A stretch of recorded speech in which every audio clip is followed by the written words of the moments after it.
What is going on, everyone, and welcome back to another Global Lab patch notes reading for March 20th. If you don't know what the Global Lab is basically a test server, and the patch notes from here usually come to the live servers the following week. So it's always a good idea to check these out and pre-prepare and see what's going to happen within the next week or so. So anyway, with that said, I kind of heard about some TLDR. I heard it was a pretty interesting update. But I didn't really read it, so we're going to do that together, and we'll see what it's all about. So with that said, if you want to read this yourself, I'll leave a link in the description. It's translated from Korean to English, so I'll try to make it make sense. But with that said, let's see what is happening. All right, Ranger Awakening. Stamina consumption when using a skill has been changed from 150 to 50. That's good change. Change that stamina is consumed instead of MP when using the skill. That's probably a good thing, I think. I mean, I don't really play Ranger, but that seems like a good thing. Striker. Succession Striker has been adjusted to provide a sustained advantage during aggressive play in PvP situations. HP recovery effect has been moved to Succession. Crouching Wolf allows people to manage it whenever needed. Does Striker really need a change? I thought they were like at the top of, or not at the top of PvP, but they have been consistently good ever since launch. Like they went up and down, and then they got nerfed a little bit, then they went up again. But they have always been consistently good. So with that said, let's see. Duration of forward guard has been increased by approximately 0.2 seconds. That probably is like the animation time between the skill and like a linger, or I don't know. It's better than not having it before, but 0.23 seconds. How do they even test it? I have no idea, but that seems like a good thing. I feel like with this kind of change, you really already have to know how to play the class for this to matter. If you're just learning it, it's basically irrelevant. Movement distance activation when triggering 2 or 3 hits. Cooldown reduction 12 to 8 seconds, always a good change. Stamina is not restored while using skills.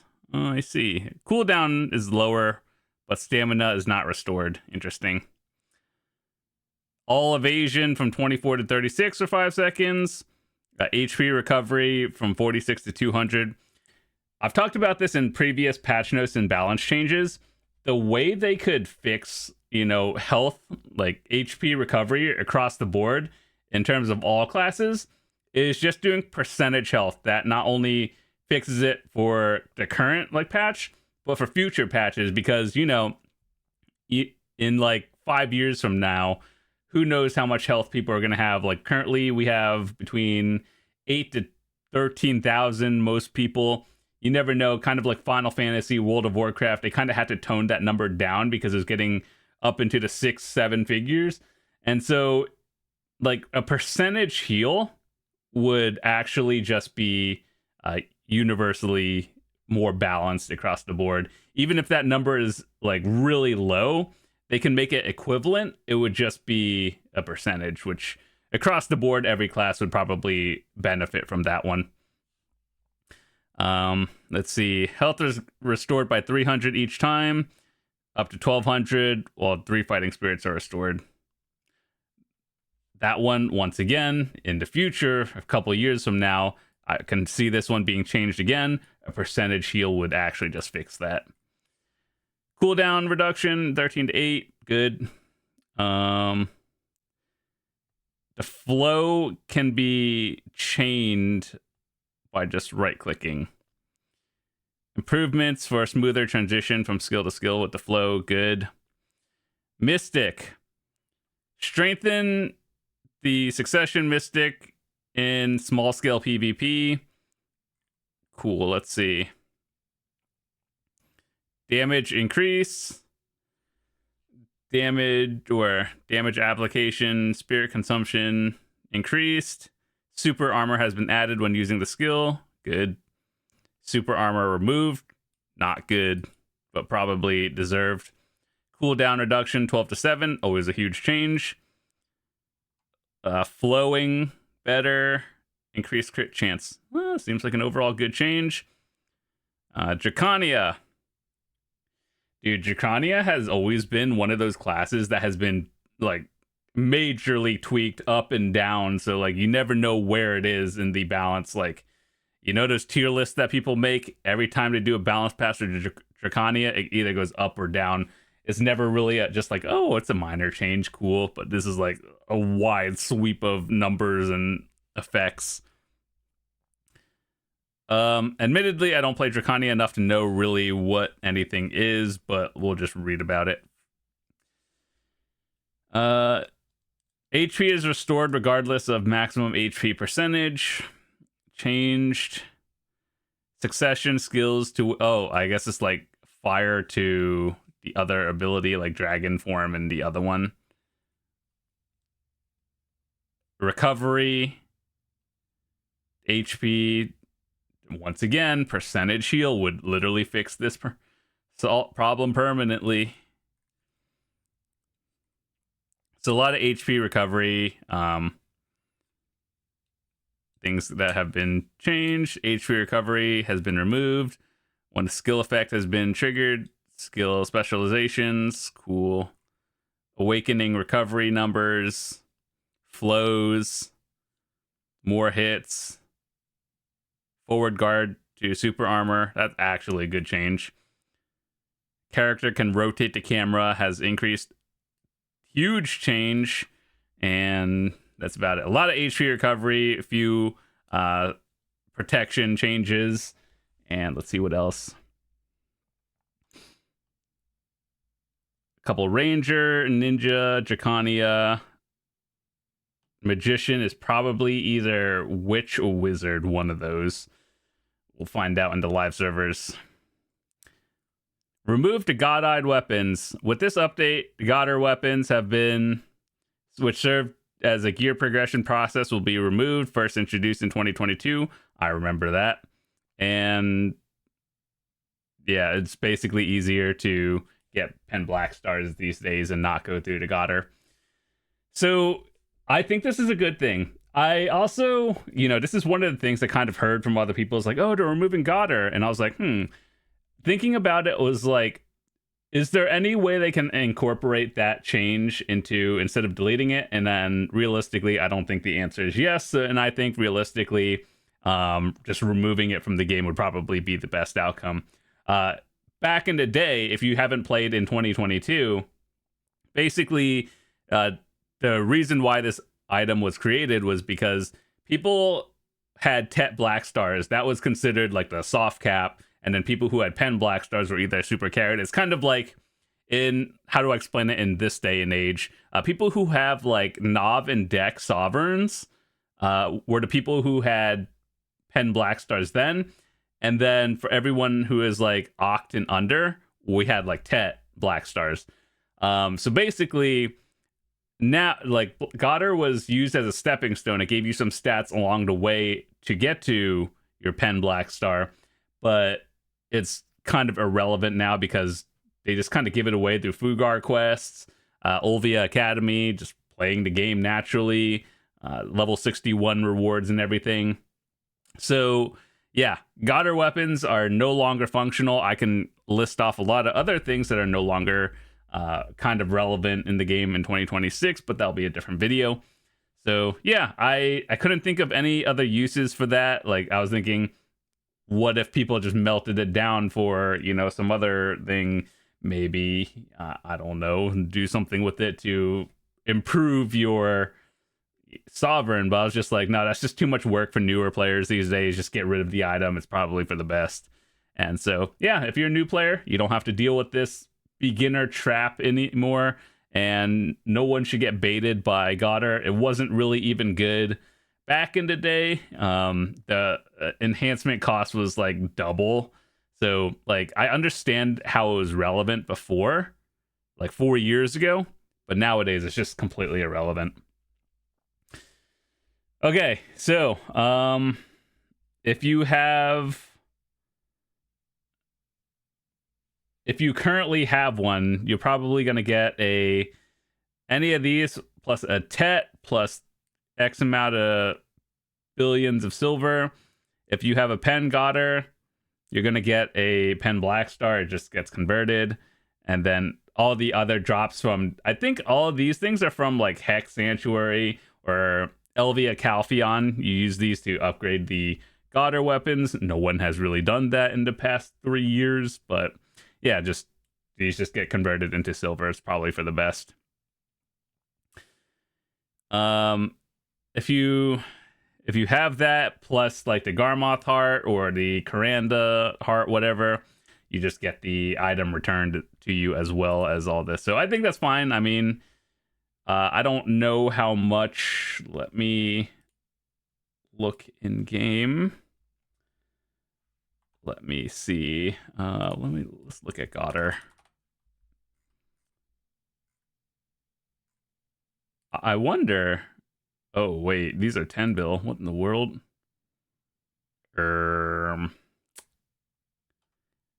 I think people were buying these because the amount they would get as a like conversion was probably higher than this. But as of next week, these are all relevant, and yeah, so it was basically if you had a Tet Godr, you're getting the Tet Black Star plus 3 billion. So it's not really like you're making any money. It's kind of like breaking even. So I'm like, sure, I guess. Cool. I don't really know what to say with that. I don't think people are really profiting much in general. But yeah, let's go back. Okay. Okay. Yeah, we just looked at this. If you were thinking about like, oh, I should buy these and get to convert it, you're breaking even. Okay, so next going on with the materials required to craft and enhance a Marni sniper rifle has been changed to condensed crystal of magic power.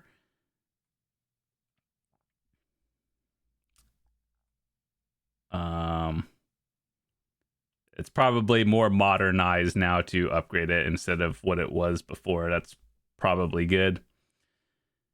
Notice regarding schedule adjustment for Altar of Blood and character transfer instant swap content. Yeah, so they talked about this in the Calpheon Ball. It's been 3 months. Apparently it's getting delayed again.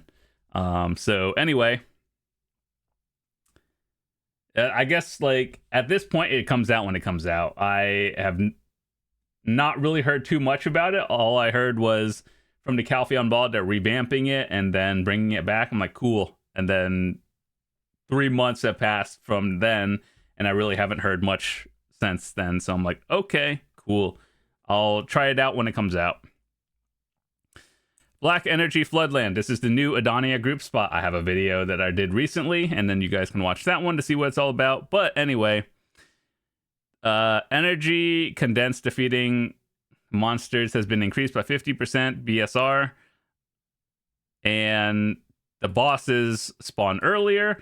So from my experience, I only have about 2.5 hours here, but like these are really random spawns. They're not like on a timer, you know, like any other Edania spot. It's generally like one cycle is around 15-ish minutes.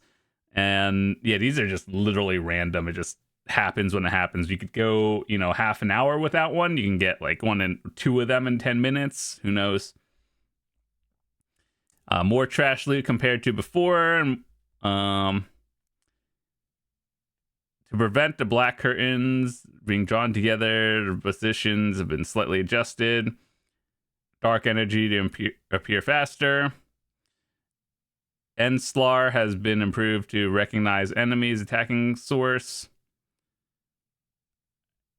And the message changed.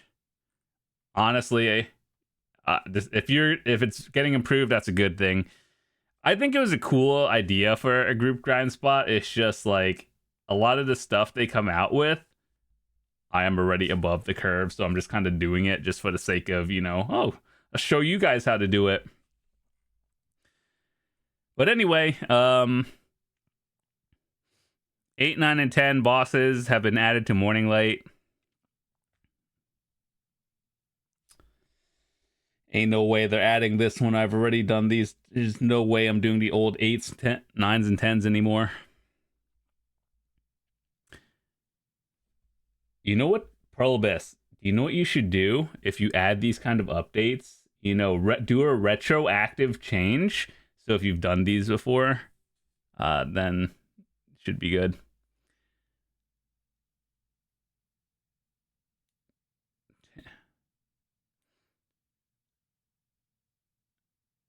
Bari, Sangashi, Duaxini, and Imugi will be available for play later when the levels are added. Holy dude, Sangashi, this is the only one I want for the fight. I think that was the most of all the solo shrine bosses.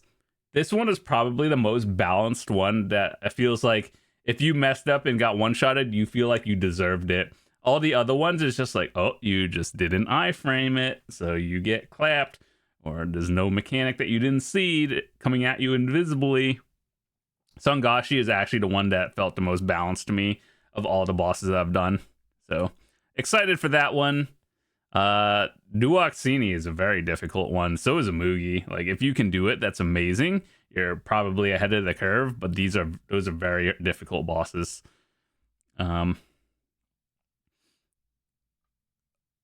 Academy quest chains. A new base. The frozen orbit has been added to Edania. Oh, is this a new town? Like, are we preparing for Edania Part 2? Isn't frozen orbit the Nova skill? Like I think it's a Nova skill. Where is it? Great White Point Base. The heck is that? Where is this? Oh, is this in the, like, near under...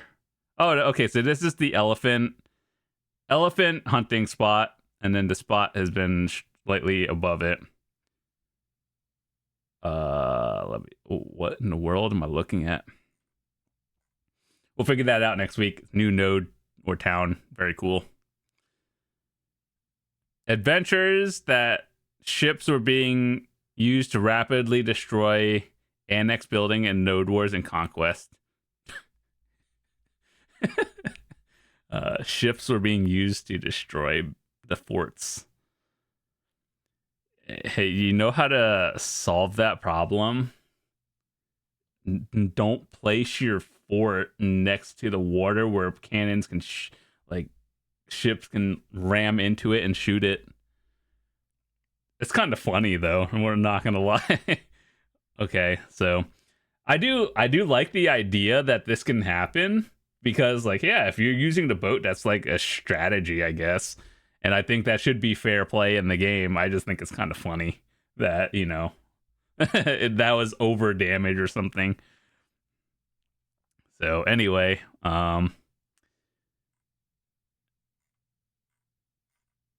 cool, I guess. I remember doing there was one node war I was in 4 years ago where we actually did this. We were shooting cannonballs from our boat to destroy a fort because they placed it on the beach, and I was like, okay, so we just do that, and then cool. But I think it's just more funny than anything. Production base status. Added the function to minimize the UI so that you can use this feature only when needed. Consider implement improvements. Make more convenient stuff. Okay. Yeah, so as far as I understand, like, you know how when you click a node, you have to click the sub node, and then you have to click, like, the production thing you want to get, and then you have to click invest. So it's basically to invest in a node and, like, put your work on it. It was, like, 5 different clicks. I think they're simplifying that, as far as I'm understanding, which is a good thing. W change. To make it easier to check your workers, I don't know what that means, but We'll find out next week. It seems like it's a quality of life change. Worker list improvement. Improvements. So clicking on the name of the worker moves you to the world map. Wait, what? Clicking on the name of the working worker moves you to the world map.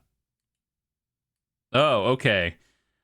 I was thinking like it moves your character to that node. I was like, wait, that's kind of OP, but it just moves like to the node. Okay. Either way, still a good change. And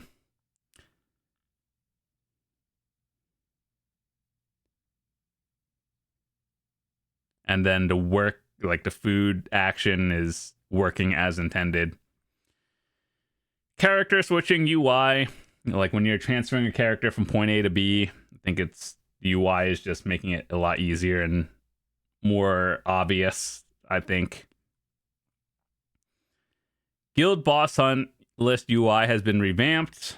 Changes have been made so 5 types of guild bosses can be viewed on one screen. Yeah, so the way it is currently, let me show you because we just did guild bosses today, so let me see. So basically, the way it works right now, you can only view 3 and you have to scroll down. So the fact that you can see 5 in 1 it's just a nice quality of life, actually. So yeah, I think that's a good thing. Okay. Revisions and changes. No worker recovery items in the family bag, even though there actually is. I don't think I had an issue with that. Like, I've had worker food like the grilled bird meat in my family inventory for probably over multiple years now, or whenever that came out, and I've never had an issue with it. So I guess it was just like a UI issue, but it like still functionally worked.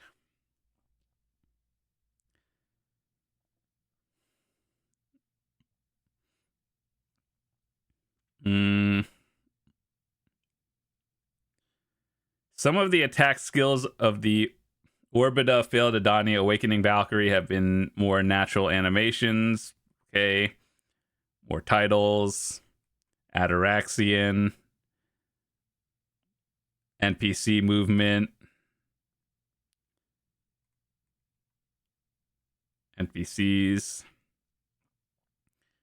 And various other irrelevant stuff. Controller things that you'll see being changed every week. You know, one thing that I've noticed, this is probably a bug, but it's been a bug for literally years. You know how when you talk to an NPC, there's an exclamation point on above their head. It means you've never talked to them. They probably have a quest or something, or you just get knowledge. I have talked to almost every NPC in the game, and then every now and then those exclamation points above their head keep coming back, and they don't do anything. It's just a visual thing. But it doesn't really bother me. I'm just like letting them know it's a thing. They probably already know it's been in the game for literally years. It's never been fixed. So I figured it's one of those things that, hey, if you have time to look at it, maybe you should probably do that. But aside from that, it does not affect anyone. It's just kind of visually annoying for everyone who has like, oh, did I talk to this person or not? That's about it. Anyway, that's all of the patch notes I wanted to read today. Bunch of quality of life, some class balance changes. Let's see, what else? Godr getting removed is probably the best thing. I say that's good because, you know, newer players probably watching like some outdated guides on YouTube or something, getting baited into doing that. And like, I've done my best over the years to tell people not to do that in videos. And so I just hope that no one got baited in the past couple years by doing that. Either way, that's all I wanted to talk about. Thanks so much for watching. Hope you guys have a fantastic day. If you're new to the channel, hit that subscribe button. We've got a bunch of stuff to talk about in the next few days and all the upcoming events in the game as well. Also, if you are unaware, Crimson Desert came out a couple of days ago, and I've been playing that slowly but surely. So if you want to watch something different, I have a Let's Play. You can check the link in the description to a playlist, and I just add those when I play the game more often. So If you want to check out Crimson Desert, you can watch that. Aside from that, if you just want to play Black Desert, videos will go up as usual. So anyway, that's all. I'll see you guys later. Peace.